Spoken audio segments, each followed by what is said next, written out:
라디오 문학관 세계 단편 소설 50선 헤르만 헤세 원작의 데미안 6부작 5번째 시간입니다.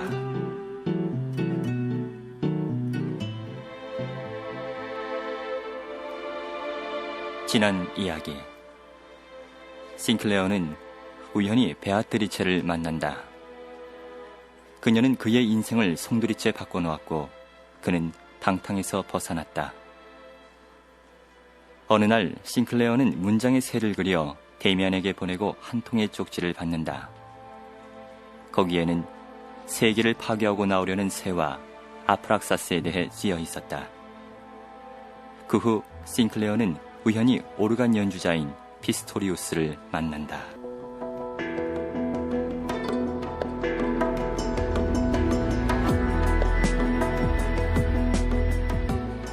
야곱의 싸움.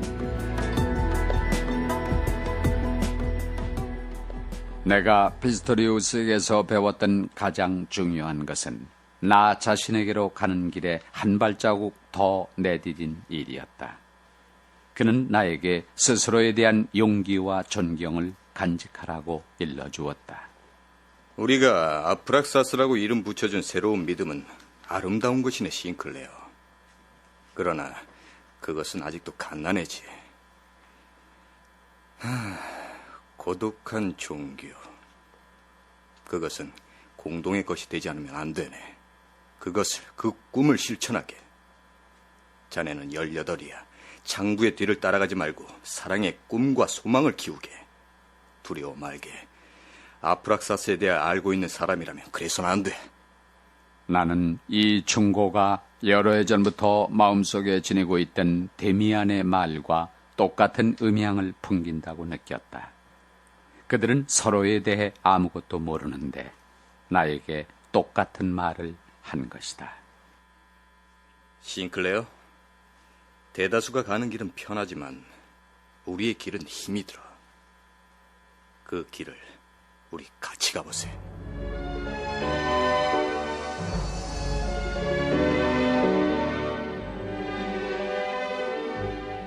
수업 시간 사이 휴식 시간에 나는 한 동급생이 나에게 접근하려고 애쓰고 있음을 눈치챘다. 그는 작달막하고 연약해 보이는 야윈 아이였다. 난 네가 특별한 것을 지니고 있다는 걸 알고 있어. 신령과 접촉하고 있는 게 분명해. 호기심으로 묻는 게 아니야. 나 자신도 구도자인걸. 그는 착한 마귀를 사용하는 마술에 관해 얘기했다. 그것은 자기 자신을 제어하는 법을 배우는 것이라고 했다. 너도 역시 절제하고 있니? 그게 무슨 뜻이야? 성적인 걸 말하는 건가? 그래. 난 2년째 절제하고 있어. 내적인 힘은 철저히 금욕적인 상태를 지속할 때만 형성될 수가 있어. 난 내가 할 수 있는 일은 무엇이든지 했어. 냉수욕도 하고 체조와 달리기도 했지. 그러나 소용없었어. 매일 밤 나는 생각조차 해서는 안 될 꿈에서 깨지.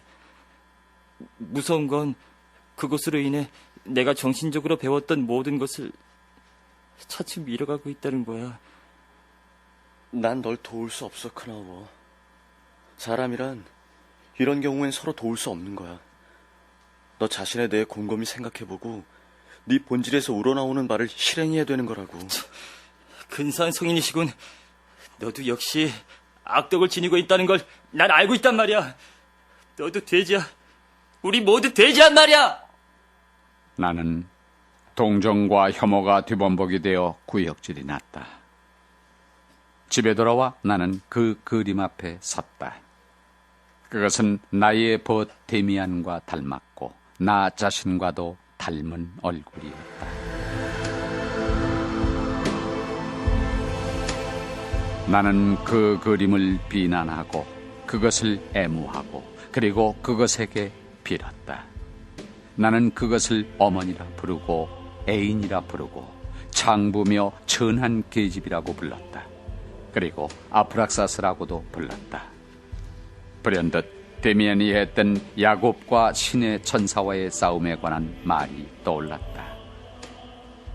그대 나를 축복하지 않는다면 내 그대를 놓아주지 않으리로다.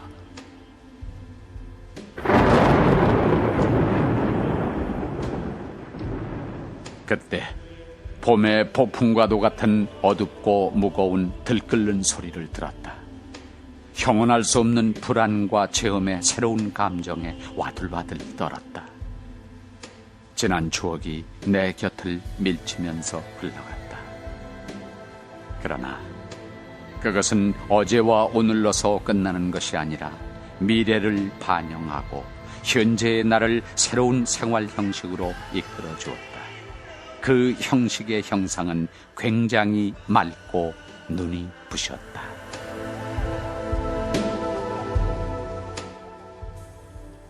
밤에 깊은 잠에서 깼다. 크고 쑤시는 듯한 불안이 나를 몰아댔다. 나는 폭풍에 휘말리는 것처럼 거리를 지나고 광장을 달리고 또 달렸다. 무엇을 찾는지도 모르면서 어두운 충동에 못 이겨 찾고 또 찾았다. 멀리 신축 가옥과 벽돌더미가 보였다. 크로모가 최초의 거래를 위해 나를 끌고 간 곳과 같은 곳이었다. 나는 그 안으로 끌려 들어갔다. 축축한 냉기와 돌 냄새가 음산하게 코를 찔렀다. 그때 놀란 목소리가 나를 불렀다. 세상에, 싱클레어, 어디서 오는 거야? 어둠 속에서 사람 하나가, 작고 야윈 청년 하나가 유령처럼 일어났다. 자살하려고 했어, 크라우? 그래, 그러려고 했어. 이제 집에 가. 넌 길을 잘못 든 거야. 길을 헤맨 거란 말이지. 우린 네가 생각하는 것처럼 모두가 돼지는 아니야. 우린 인간이야. 우리가 신을 만들고 그들과 더불어 싸우면 신은 우리를 축복해 주는 거라고. 나는 그를 밖으로 끌고 나왔다. 여명의 빗줄기가 삭막한 잿빛의 대기 속에서 희미하게 빛나고 있었다.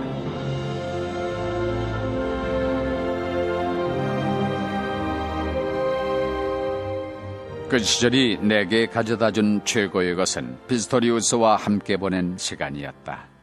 나는 내부로의 탐험이 깊어졌고 나 자신의 꿈과 사상과 예감에 대한 신뢰가 커졌고 나의 내부에 지니고 있는 힘에 대한 자각이 보다 확고해진 것이었다.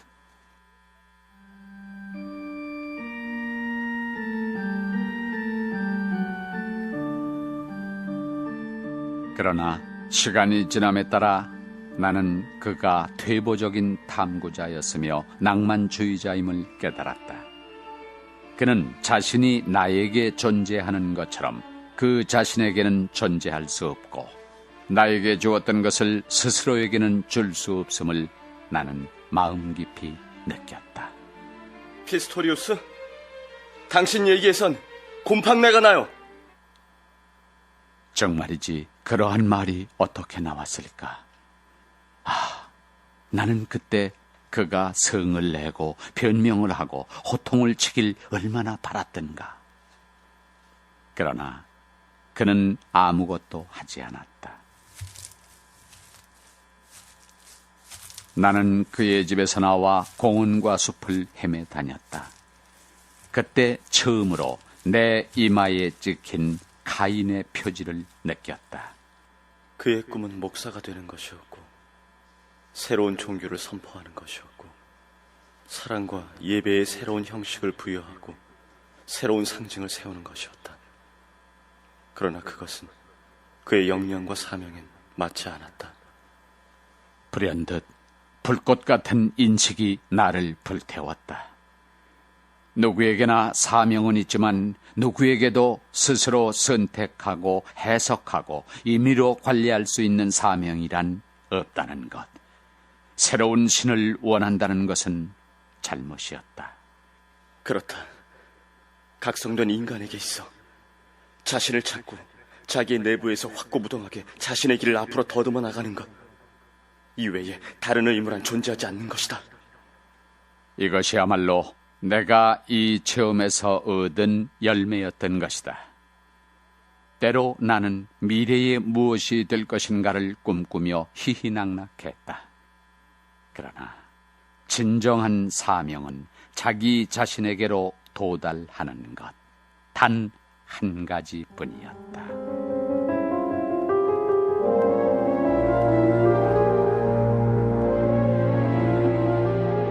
에바 부인.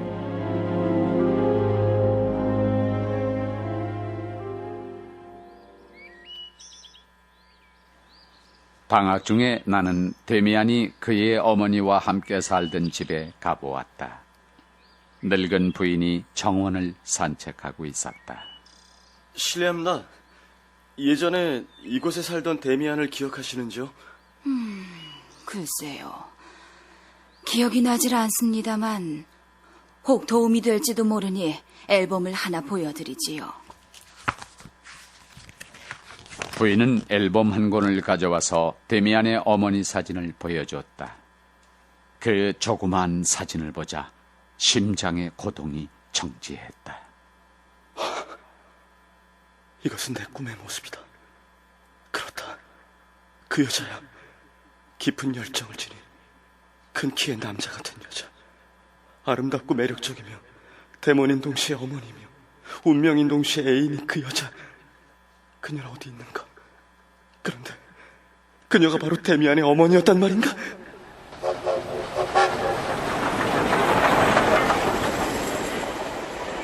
그 후 곧 나는 여행을 떠났다.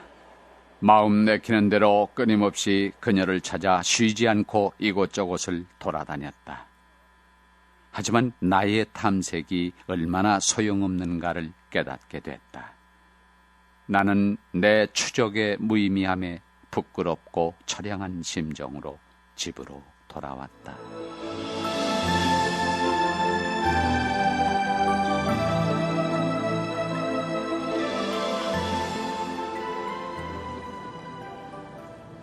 이 3주일 후 나는 대학에 입학했다. 만사가 나를 실망케 했다. 어느 날 저녁 늦게 나는 가을바람을 맞으며 시내를 걷고 있었다. 음식점에서 대학생들의 노래소리가 들려왔다. 술집에서는 정확하게 훈련된 청춘의 쾌활함이 밤을 향해서 울리고 있었다. 내 뒤에서 두 남자가 천천히 지나갔다. 문신이 아직도 유행이라죠? 보십시오. 이것이 젊은 유럽이랍니다. 그 음성이 무척 귀에 익었다. 나는 두 사람을 따라갔다. 그중 하나는 자그마한 일본인이었다. 그런데 당신네 일본도 역시 더 나을 것이라고는 없겠죠. 군중에 추종하지 않는 사람들이란 어디를 가도 드무니까요. 물론 여기에도 그런 사람이 있긴 합니다만. 말 한마디 한마디가 나에게 스며들었다. 나는 놀랐다. 그 사람을 알고 있었던 것이다. 그것은 데미안이었다. 데미안! 그가 나에게로 왔다. 그리고 결단성 있게 다문 입과 특이하게 넓은 이마를 지닌 옛날의 그 환한 얼굴을 보여주었다. 여기 있었군, 싱클레어. 저녁 내내 우리를 뒤쫓아왔지? 난 줄 금방 알아차렸군. 물론이지. 넌 변하긴 했지만 여전히 표지를 달고 있으니까. 표지라니? 옛날 우린 그걸 카인의 표지라고 불렀지? 그것은 우리의 표지야. 그래서 우리가 친구가 된 거고. 난 몰랐어. 아니, 알고 있었는지도 모르지. 언젠가 네 초상을 그린 적이 있어. 근데 난 그것이 나와도 닮았다는 데 놀랐거든. 그것이 바로 표지였을까? 그것이 표지였지. 네가 여기 와서 정말 좋구나. 우리 어머니도 기뻐하실 거야. 네 어머니? 하지만 날 전혀 모르실 텐데. 아니, 어머니도 너에 관해서 알고 계셔. 내가 말하지 않아도 어머니 널 알아보실 거야. 우리는 곧 옛날처럼 찌꺼렸다. 다만 우리 사이를 처음으로 밀접하게 결합해준 유대, 즉 프란츠 크로모에 대해서만은 이번에도 말이 없었다. 데미안은 유럽의 정신과 현대의 특징에 관해서 얘기했다. 어디를 가도 단합과 집단 형성이 지배하고 있지만 그 어디에도 자유와 사랑이 지배하는 곳은 없어. 학생단체든 합창단이든 그리고 국가에 이르기까지. 그것의 내부는 썩고 낡았으며 붕괴의 직면에 있지. 하지만 단합이란 아름다운 것이잖아. 진정한 단합은 개인이 서로 알게 됨으로써 새로이 생길 수 있는 거고 그것이 세계를 변화시킬 거야. 지금 탄압을 빙자하고 있는 건 단지 오합지졸에 불과한 거지. 인간들이 서로에 대해 두려워하기 때문에 서로의 품으로 도망치는 거야. 신사는 신사들끼리, 노동자는 노동자들끼리 말이야.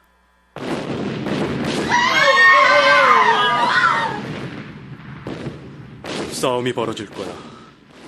머지않아 틀림없이. 물론 그것이 세계를 개선하지는 못하겠지.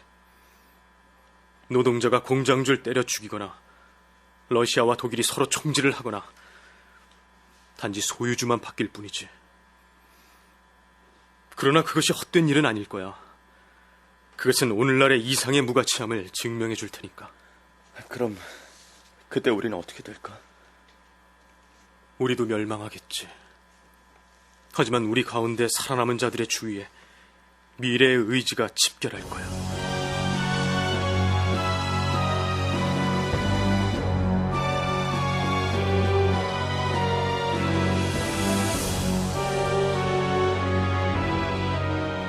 라디오 문학관 세계 단편 소설 50선 헤르만 헤세 원작의 데미안, 오브를 들으셨습니다. 데미안은 악령에 붙잡힌 것이라는 그리스어에서 유래한 말입니다. 데미안의 인도로 싱클레어가 운명을 개척하고 자기 인식의 눈을 뜨는 과정을 그린 작품 데미안. 오늘은 이 작품의 주요 해설을 서울대 도고동문학과 임종대 교수의 말씀으로 들어보겠습니다. 한편으로는 확고한 규범과 질서를 지니며 엄격한 통제 속에서 움직이는 밝은 일상의 세계 속에 살면서 또 다른 한편으로는 모험과 위험과 통제되지 않은 감정의 어두운 세계를 동시 체험함으로써 10세 소년 징클레어는 주위 세계와 자신으로부터 소외됩니다. 불안과 호기심이 교차하는 대립 감정을 가지고 프란츠 크로마의 영향권으로 말려들면서도 크로마로부터 받는 징클레어의 고통은 밝은 세계를 대표하는 아버지에 대한 우월감으로 작용하기도 합니다. 징클레어의 이와 같은 상반 감정은 자기 소외의 정도가 심해질수록 주위 세계를 더욱 분열적으로 인식하게 됩니다. 이때 초인의 모습과 능력을 가지고 나타난 데미안이 징클레어로 하여금 크로마와의 첫 시련을 극복하게 만들어주고 그에게 카인과 아벨의 이야기를 새롭게 해석해 줍니다. 골고다 언덕에서 예수와 함께 처형된 두 명의 죄수 중에서 끝까지 참여하지 않은 죄수야말로 용기와 개성을 지닌 사람이며 진정한 카인의 후계자라는 인식을 심어줍니다. 세상을 서로 대립하는 양극으로 구분하여 선한 쪽만을 인정하려는 것은 부당하다는 의식을 징클레에게 심어준 것입니다. 그러는 동안 대문 아치 위 돌문장 아래 고향집에서 어머니를 포옹하는 꿈을 꿉니다. 그런데 이 여인은 어머니가 아니라 남성적이면서도 모성적인 여자로 나타납니다. 기독교가 밝은 세계만을 인정하는 것과는 달리 어머니는 밝은 세계와 어두운 세계 모두를 포용하는 존재로서 아브락사스와 같은 개념입니다. 징클레어가 만난 에바, 즉 태초의 어머니는 기독교의 아버지 하나님인 셈입니다. 그리고 동시에 하나의 세계를 깨뜨리고 아래서 날아 오른 새가 향한 신 아브락사스는 서로 대립하는 두 세계를 함께 포용하는 신이며 그 신은 에바 부인이기도 합니다. 징클레어의 자기 구현 목표는 에바 부인에 도달함으로써 완성됩니다.